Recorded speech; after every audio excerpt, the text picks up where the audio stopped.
Hey, I'm Jan. I'm from New York City. I truly love helping people keep some more of their own hard earned money. Behind me, the Christmas stocking with the gingerbread man must have fallen down about 5 times since I made various recordings in the last few days. So some days you'll see it up, some days you'll see the tape, and I don't know till after recording because I get so wrapped up in the recording that I didn't realize that the stocking was down and I replaced it, put it back up about 5 times.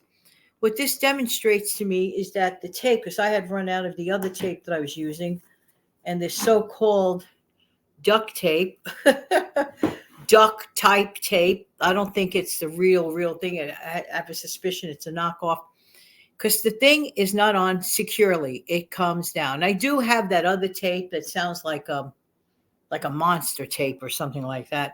Whatever. Anyway, making a long story short, the stocking may not hold up during this video, but it gave me an inspiration for an idea to talk about. Let's talk about security. How secure are you financially? Don't answer it. Don't put it down in the comment section below. It's just something for you to think about. You feel comfortable? If so, yay. I'm so happy for you. That's good. A lot of people are working towards that goal and they're doing the best that they can to be at that goal. And a lot of people are just about like squeaking by, but their bills are paid every month. Okay, nobody's owing anything. They're still not in credit card debt. They're just squeaking by with maybe a penny or two to pinch and to save. Okay, again, you're motivated. You know, moving on your way to really feeling much more securely. Okay, so I'm keeping an eye on that stocking as we speak to see if it holds up throughout the whole video. How about with your stockpile? Food, grocery stockpile. Let's talk on a basic level. I know that today is Thursday. It's not Stockpile Friday chat, but we could talk a minute or two about stockpiling during any video. If you had an opportunity this week, let's say you were off the last few days and you visited a friend or a relative during the holiday season during this week, and you went to their house or apartment, and they are so proud to show you their stockpile. Anybody out there have that opportunity to see somebody else's stockpile? And maybe perhaps you might have been fascinated looking like, is this really for real? I'll never forget my friend and her husband. They're both no longer around. They were like very close friends of mine. They're practically like family to me. I really love them. Miss you, Howie. Miss you, Roz. Just wonderful people. Make a long story short, the first time when I was like in my early 20s and I saw their stockpile, it was not to be believed. And this was in a co-op apartment that they lived in out in Queens.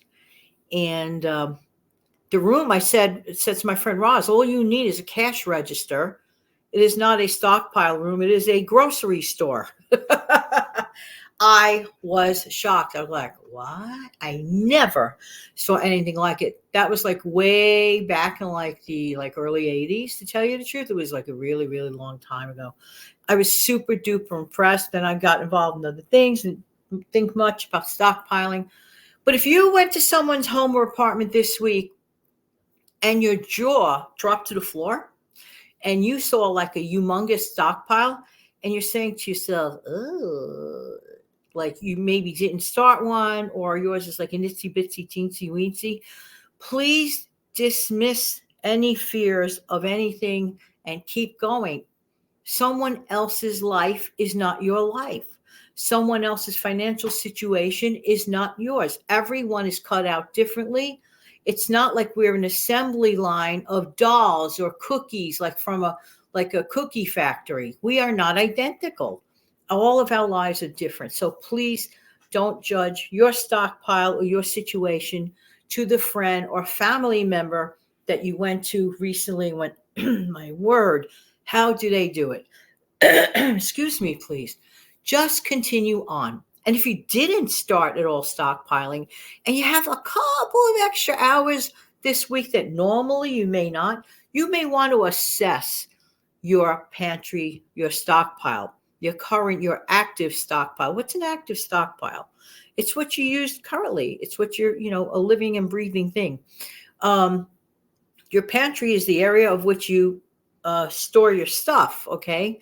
And sometimes we get a little confused with like stockpiling, in terms of like for the future, let's say like with prepping and stuff like that, like serious prepping, with, let's say, gallons and gallons of rice or however you call it for, long-term use. That's a kind of like a different issue. It's sort of like we're on the same road, but other people who live in different places or have different needs will do as they wish for preparing. And by the way, what's wrong with that? Absolutely nothing. And I always say this: I would choose, and I would prefer in life to always err on the side of caution. Does it have to be fancy, the space? No. Are you doing it to make it look cute? How many times you walk by your growing stockpile, you might even say to yourself, my goodness, this looks so cute. And it kind of probably does look so cute, like a miniature little baby, little grocery store of your own. Well, it kind of is your own little baby grocery store if you think about it, minus the cash register. You know what I mean? But don't feel afraid to use it. That is what it is there for. I always call it like this. It sounds kind of silly, but I call it like this. It is a living and breathing stockpile. Of course, stockpiles don't breathe. But what I mean by that, it's like fluid in its activity. It's fluid in that it's something that's getting used. It's not a museum of cans. You know what I'm trying to say? And by the way, we have a wonderful thing called smartphones, of which, if we want to, we could take pictures of our current stockpiles and stuff like that. And at a glance, even bring it with you to the grocery store. At a glance, in case you need a refresher course, you could always refer back to those photos that you took and say, oh, you know what? I'm noticing that we're like low on this or that. Because sometimes we write down lists, and guess what? Lists get lost sometimes. But that's where it really comes in handy. Inevitably, you're going to be carrying one of these with you, right? Assumingly, throughout the day, carry it with you. And if you make some notes on there, now you know me long enough to know I love, love, love, love my trusty what?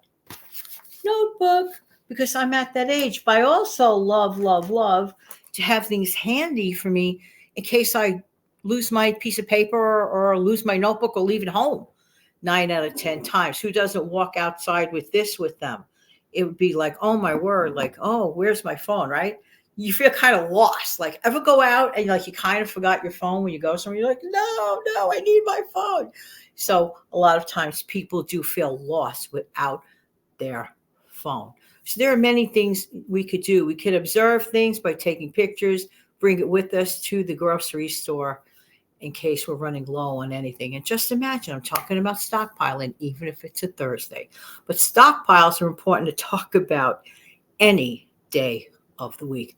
Have a wonderful, continuous holiday week. And I look forward to speaking with you again the next time. Have a great day. Take good care now. Bye-bye.